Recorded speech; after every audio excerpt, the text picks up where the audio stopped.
Well, good morning. It's so good to see all of you here today again. You know, 3 years ago I was elected to Congress, and 3 years ago I have been working with you on the issues of Camp Ashraf.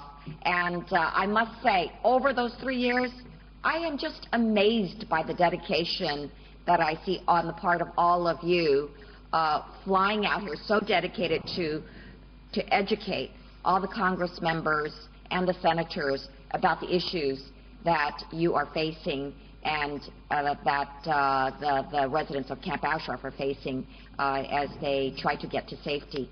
And, of course, even my fellow constituents from California fly all the way out here to the Hill just to make sure that that happens. We have worked together on getting the removal of MEK from a terrorist designation.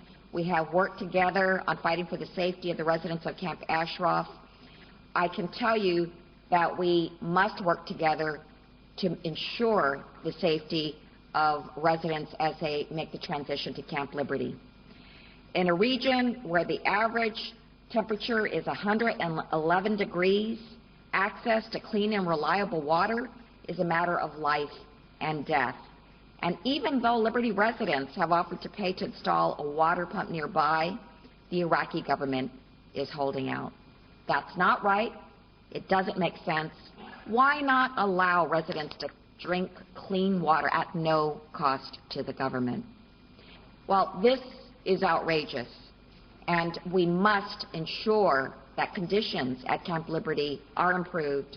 The issue is so critical that I'm sending my own letter directly to Secretary Clinton asking her to do more to improve access to water and shade and improve the simple necessities that would make life better at Camp Liberty. So I pledge that to you. I pledge that to you. Let's work together.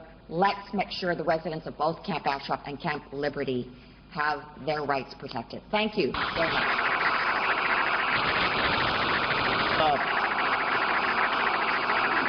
Thank you. Please. It is, when I look at this, and it's called Camp Liberty. Camp Liberty. That's a total misnomer. That should be called Camp Shameful. Camp Embarrassment.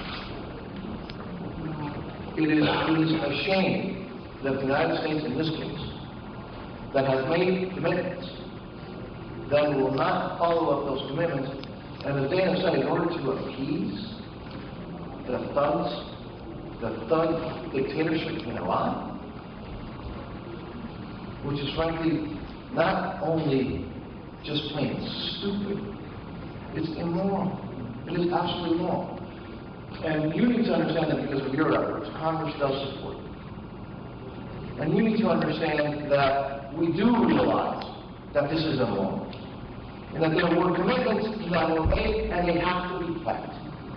And it's beyond the State Department of this administration not showing leadership. They are collaborating with the infamy that is taking place with the people that live in Camp Ashraf.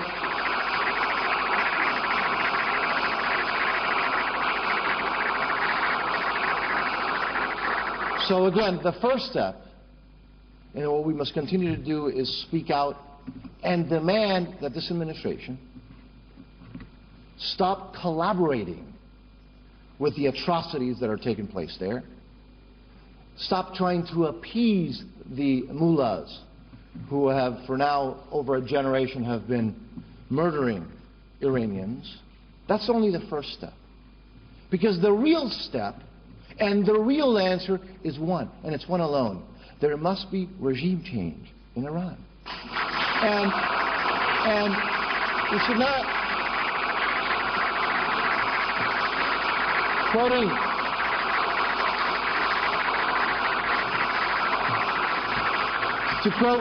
to paraphrase what Winston Churchill once said. He said, appeasement is like feeding an alligator, hoping that it will eat you last.